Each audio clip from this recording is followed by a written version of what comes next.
What's up, y'all? Brandon with BC Talks here. Last week I went back to the antique mall from a few videos ago where I picked up that big stack of awesome books, and I got a nice little stack this time around. Some run filler, a few books for resale, and a couple of really cool books, including one that is related to something we talked about in the last Whatnot haul. So let's get into today's video and see what I picked up. Before we get started, make sure you like the video and subscribe to the channel for more comic book and pop culture talk. And we just recently hit 200 subscribers. That's right. It seems like just yesterday we hit 100 subscribers. In fact, it was just a couple of weeks ago when I made that haul video thanking you guys for 100 subscribers. So thanks for 200 subscribers. Thanks to everybody that likes, that comments, and subscribes. I really enjoy talking comic books with you guys, and the kind of the backstory and the history of comic books and how they relate to the movies and the TV shows that we all love and enjoy. So stay tuned to the channel for more hauls. Like I said in the last couple of videos, I got plenty of books that I need to catalog and put away, so there'll be plenty more hauls moving forward. And with the writers and actors strike, there's not a lot of movie and TV news coming out, so there's going to be lots of hauls moving forward. And if you're here for the hauls and you're interested in buying books, make sure you check me out on Whatnot at the same handle. If you use the link down in the description, you can find my channel and you'll get a percentage off your first purchase if you're a new sign up. So we're going to get started off with some good old fashioned romance, and these are Charlton Comics romance books. Now, if you're not familiar with Charlton Comics, check out my video that I made a few videos back on who Blue Beetle is and the history of Blue Beetle. I talk a little bit about his history with Charlton Comics in that, and so if you're not familiar with Charlton Comics, you can learn a little bit about them if you watch that video. But these are late Silver to early Bronze Age books, and if you watched my last antique haul video, you'll know that within this past year, I've gotten into collecting Bronze and Silver Age romance books. Um, but they're really hard to find. I seem to only ever find them at the antique mall when I go. And I've been on Whatnot, and anytime I'm on Whatnot and I go to different sellers and I see sellers with, Silver Age or early Bronze Age books, I always ask them if they have romance books, and they'll always say no, but they can't find them either. They're hard to find, or people are asking for them. They're really hard to find at good prices. So if you know anybody that sells them on Whatnot, definitely leave a comment or hit me up because I'm looking for a plug. Right now, it seems like the only place we can find them at is this antique mall that's near me. But we got three today. Like I said, Charlton Comics. This one is I Love You number 109. And this one is from, this is November 1974. I really like the romance books because to me, they're funny. The stories aren't really that funny. But if you've watched the channel for any amount of time, I'm in it for the memes. And I don't know, the covers and like the art is a lot very memey to me. Um, it's a very soap opera ish, which is funny because the next one is soap opera romances number 2. This one's from September of 1982, so that's going to be early Bronze Age. And then this next one we have is Sweethearts. This is volume 2. I really like this cover. Volume 2 of Sweethearts. This is number 123. And actually, I just saw up there, if you look up there, there's a poster of Shirley Jones in it, who is the actress from from the Oklahoma movie. You know, the Oklahoma where the wind comes sweeping down the plains. That movie. So yeah, so I kind of want to open this up and see if the poster's still in there and what it looks like. Y'all want to see? We're gonna see. All right, so I got it open, and I just noticed as well somebody wrote on the cover their name. So, but it's okay. I don't really care if these are the romances that I get is beat up because it's mostly their reader copies. I'm not looking for 9.8s of these books. They're mostly for my enjoyment. So I'm gonna flip through this here and see if I can find it. Oh, that's really cool. They have like an ad for the other books, and one of them you see "I Love You's" in the middle there. That's the one, and well, this one's "Sweethearts," but the "I Love You's" the one that we picked up. You can see it right there in the middle. I like the it says Charlton Comics are a real groove, and I really like that that aesthetic there that they're going for, that groovy 70s vibe. But let's see if we can find the poster. And I love the art in these. It's so good. Oh, here it is. I guess it's a poster. It says on the front it's a pinup poster. So it's not really a poster, but this is it right here. Shirley Jones in a pinup form. So it's not really a poster. It's like a page, but it's cool though. I really like the art. I probably should have looked up and seen who did the art in this one. Actually, I could look. Let me see. Doo, doo, doo. Art Capello, it says, did the cover, and then A. Martinez and Jeanette Eller and Charles Nicholas and Vince. I don't recognize those names. I'm not a well versed. I just started collecting. Within this past year, within 2023, I just started collecting the romance, so I'm not as well versed in the artists. I have heard of Art Capello though, but those other artists I have not heard of, so I'm not sure who did the pinup. But it is. Oh, the pinup was by Jeanette Copeland. Okay, but yeah, so I'm not as well versed in these artists. But as I collect more and get more, I'll try to familiarize myself more with the different romance artists. But that's a really cool book that I didn't even notice until I started doing the video for you guys. So yeah, really cool pickups there.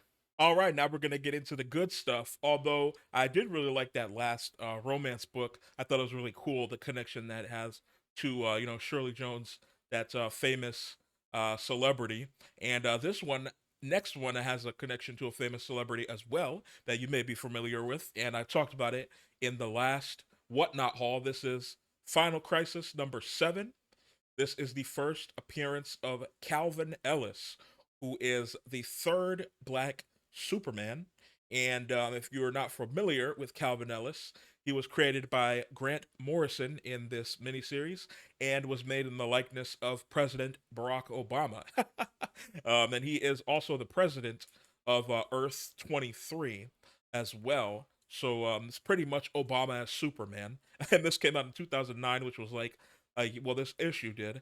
I think the series started in 2008, and then this issue in particular came out in 2009. So this was like a year after Obama became president. So, vibes were high after Obama was president with some people. So they made a Grant Morrison. They made a black Superman in the likeness of Obama. Now, Calvin Ellis, whose Kryptonian name is Kal El, but it's combined, so it's Kalal, or Kalel, not Cal El separate like Clark's. But Calvin Ellis, he doesn't appear in a lot of things outside of this, which is probably for the best because he's in the likeness of Obama. You don't want to make other stories with with him, and kind of it's kind of weird. Um, you know, in my opinion, especially if you make something bad happen, and then certain people might get onto you and whatnot. But yeah, this is a really cool book. One of the Black Superman. I talked about in the last video where I had the first appearance of Val Zod, who is probably the Black Superman they're gonna go with if and when they make the Black Superman movie or TV show, which they were talking about with um, Michael B. Jordan making a Superman series. They're probably gonna do Val Zod, but you never know. Calvin Ellis might have an appearance in the new DCU with James Gunn. So it's just a cool book to have either way. And there's also a cover with Calvin Ellis on it where he's kind of opening up the Superman chest, looking like Obama. That one's a cool cover that I'm definitely on the lookout for out in the wild. You can find them all over eBay, but I'd rather find it, out in the wild in a box somewhere because that'd be really cool. But this next one is a more modern comic. This is Black Cat number 4. This is the Jen Bartel variant, Women's History Month variant cover. Jen Bartel, I talked about her before. She's one of my favorite modern cover artists. Um, and I just really like the way the elegant and classy style that she draws women with on her covers. And she did the most recent um, She-Hulk series, and I have a lot of those covers as well because they're in kind of in this style that she has. I really love the pink on this cover and how it contrasts with the black dress and Felicia Hardy's iconic white hair. So yeah, really good looking cover that I'm gonna put in my variant covers collection for cheap. And then this next one is a scroll appearance. As I've talked about before, this is Fantastic Four number 206. the first appearance of Empress Arkil, the ruler of the Skrulls until Galactus devoured their planet Tarnax 9 or 4, sorry, Tarnax 4. Now I'm not as familiar with all the lore of the Skrulls and whatnot. A lot of it is in Fantastic Four, but which I'm not familiar with the scroll lore, but I've been collecting the first appearance of various scrolls whenever I see them out in the wild because you never know. After Secret Invasion, which didn't do that well, I thought the first couple episodes were good, but it hasn't didn't do well as a whole. But the scrolls have a big role in Secret Invasion, and they're supposed to have a decent role moving forward in the MCU, but we'll see after Secret Invasion. We'll see how much Marvel wants to lean into the scroll story. But this next one is another speckish book in relation to something coming up in the MCU soon. This is Fantastic Four 354. This is the first appearance of Casey, a train conductor for the TVA. Now, I already own a copy of this. I just picked it up because, I might resell it. And it's just good to have. If you're not familiar with the TVA, they're the Time Variance Authority, who appeared in the first season of the Loki TV show. And they were the ones that were hunting him through time. So, yeah, this is Casey, a train conductor, for the TVA. I don't believe we've seen him in the Loki show, unless I'm mistaken. But you never know. We could see him in season 2, which is coming up here soon. Actually, what is it? Like a month or two now. So that is going to be interesting to see if we see him. And that'll be pretty cool. So if you're looking for some spec, stay tuned to my whatnot because I'll probably put that up there in an auction. This next one is another scroll first appearance. This is Fantastic Four number 358, and I really like this cover as well with my hand so you can see Ben down there. This is the first appearance of Pybok the Power Scroll, who's a bionically enhanced captain in the Skrull Empire. So another first appearance of a Skrull spec. Like I said, I've been picking up the first appearances of Skrulls because you never know what's going to happen in the MCU with them. Although I'm really interested to see how they move forward after Secret Invasion. All right, so the next few books are just some Uncanny X-Men and other X-Men books. A lot of them are just run filler because I'm collecting the Chris Claremont run of Uncanny X-Men, which is issues 90 to 280, if I'm not mistaken. The original Chris Claremont run of Uncanny X-Men. He had some other issues that he did singles as well down the line, but I'm collecting that kind of run there. And so this is a lot of run filler with a few keys in there. This first one is 153. This is not a key, but it is a newsstand, and it's a nice little run filler for the run. The ones that are under like the ones between 90 and 150, they're really hard to find for a good price. So that's 153 there. This one's 154. It is a key, and it's another newsstand. This is the first, or the origin, sorry, of the Summers family, which is Cyclops, Havoc, and Corsair. Now I already have this one, so I'm probably gonna sell that one or another copy.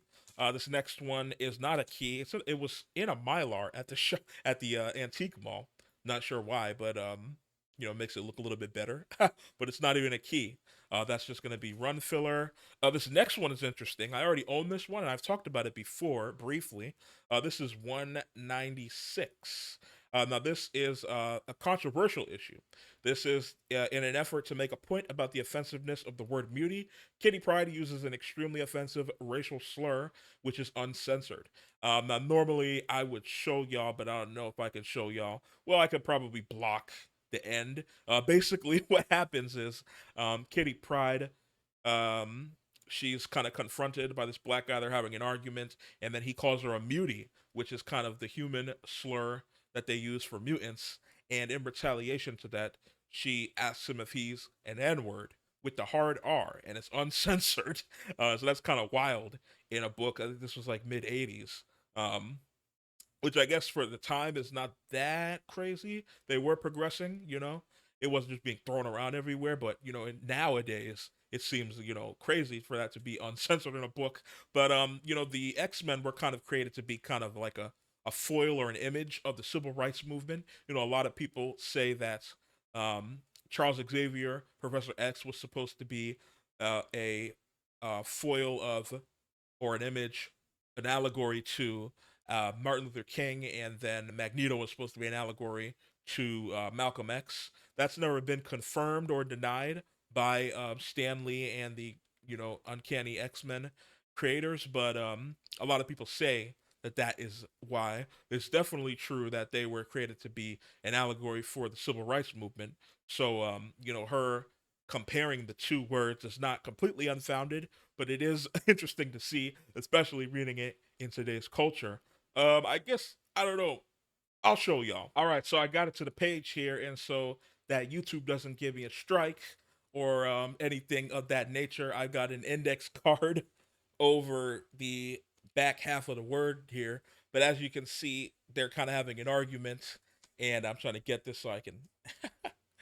They're having an argument, and as you can see, I try to do this without moving the paper there. I don't know if y'all can see. Um, it's kind of hard to do this like this, but yeah, right there on the bottom. Yeah, just he calls her a mutie, and so she says, "Are you?" Yep. Yeah. So right there, just completely uncensored in the book. Really interesting to see. I'm interested in controversial issues like the one last time with the symbol from the leader, the former leader of Germany, on there as well. Books like that that are kind of like historical and show you the time, um, but they're controversial. I have another one too with the Fantastic Four as like a poster with the N word on it as well. I have a few of those. I really want the Curious Black, the Superman's girlfriend Lois Lane book issue where she turns into a black woman. That's like the grail of that collection for me. Other than some of the really really older ones, I'm not so into the really really older ones where it was done on purpose. but issues where it was kind of like more modern issues, not super modern, but like silver and bronze issues of that. Not so much the golden age where it was just all over the place. But yeah, so that's an interesting one there. So we'll get back into this here. This next one is not a key, I believe. It's 197. Yeah, it's not a key, but it is a cool Doom cover, and it's a newsstand there. That'll be Run Filler. This next one is 199. This is a key. This is the first appearance of Rachel Summers as the second Phoenix, and also the Brotherhood of Evil Mutants becomes the Freedom Force, which consists of Mystique, Blob, Destiny, Spiral, Avalanche, and Pyro. So that one will go in the run there. This next one is also a key. It is the first appearance, 201, the first appearance of Nathan Summers, who you may know as Cable, but he is a baby. And also, he's the son of Scott Summers and Madeline Pryor. Now, a lot of people say this is the first appearance of Cable. Obviously, some people say when he's an adult, that's his actual first appearance. He's a baby in this one, so I'll leave that to up to y'all to debate. I've talked a lot about what first appearances are and what cameos versus first appearances and whatnot. It's varies in the community. But this next one is a cool Sentinels cover, and it's number 202. That is a run filler, not a key. This next one is 203. Again, just another cool cover and not a key but a run filler. And tell me, is that supposed to be Michael Jackson? Because that looks like Michael Jackson, the guy with the galaxies and stars and whatnot in his on his suit. Or maybe actually now that I'm looking at it, it kind of looks like Elvis actually. I don't know. Elvis or Michael Jackson. This next one is not a key, but I actually picked this up before and I talked about it. It's just a cool, interesting cover with Nightcrawler, number 204. I'll probably sell that one because I already have one. This next one, probably sell this one as well. I have this one as well. It's 206, not a key. Just a nice little run filler if you're like me collecting the Uncanny X Men run. This next one is 209, which is I already have as well, so I'll probably sell that one. This next one is another 209. So I definitely saw one of these. Now this one's a newsstand. The other one wasn't. This one's in a little bit rougher shape. Not too terribly, but obviously, as you know, newsstands tend to be in worse shape than direct editions because of how they were distributed. And if you can find a newsstand in good shape, it's worth much more than a direct edition in good shape, obviously. Well, depending on the era of the book as well. This next one is 247, which is also not a key and is also one I already have. So I'll be selling that one. This next one is 278, which is also not a key. Again, another one I have. So that one will go in the whatnot pile. This next one is 296, which is also not a key. And again, one I already have. So that'll go in the whatnot pile. This next one is 298. Again, surprise. Already have this one. This one's a newsstand. This one will be going in the what not pile. Actually, no, 298 I don't have, so this one will go in the. Well, no, I guess not. I'll be selling this one because yeah, like I said, I'm collecting the two up to 280. So yeah, that one will go in the whatnot pile. This next one is X-Men #1.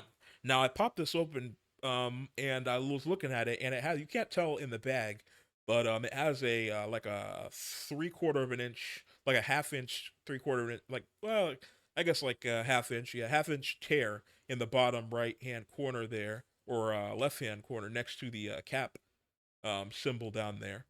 You can't tell when it's in the bag, but I popped it open just by chance, and yeah, it does have that down there. So if I do sell this one on whatnot, it'll probably be for cheap, probably for like a couple bucks. This next one is X-Men 2 or X-Men 26. I really like this cover with, I'm probably not going to sell this one. I think I'm going to keep this one because I already have X-Men 1. Everybody's got X-Men 1, you know. But this one is number 26. It's not a key, but I like the cover there with Scarlet Witch and Rogue and Cyclops, and then um, Cap, of course, at the top. It's a really cool cover there. Seeing some of the X Men crossover the um, with the mutants, and or the X-Men crossover with the Avengers. Sorry. Now this next one's not Avengers. This is Swamp Thing #52 from the Alan Moore run. This is just a really cool cover, and it is a key actually because of the cover art. The key is that it's a cover art by Stephen Bissette depicting Swamp Thing as the Ivy on the gates of Arkham Asylum. And obviously, it's from the Alan Moore run of Swamp Thing, which is a really good run of Swamp Thing if you haven't read it. And James Gunn's doing the Swamp Thing a Swamp Thing series, I believe, upcoming in the DCU. Actually, I think it's a movie.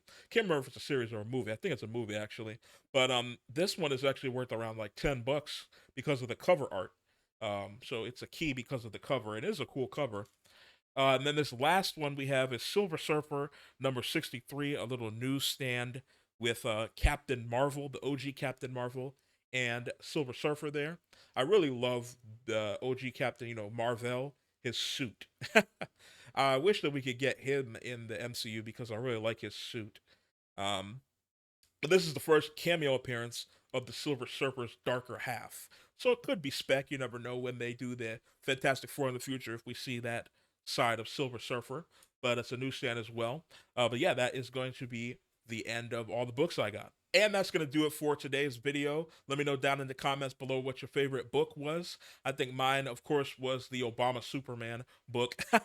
But the Sweethearts Charlton Comics romance book was a sleeper because I was not expecting that pinup of the actress from Oklahoma in it. But let me know what your favorite was down in the comments below. Make sure you like the video and subscribe to the channel for more comic book and pop culture talk. And follow me on Whatnot. Use my link down in the description for a percentage off your first purchase if you're a first time sign up, because I will be putting a lot of these books that you see in these hauls on Whatnot here real soon. And I will see y'all another day.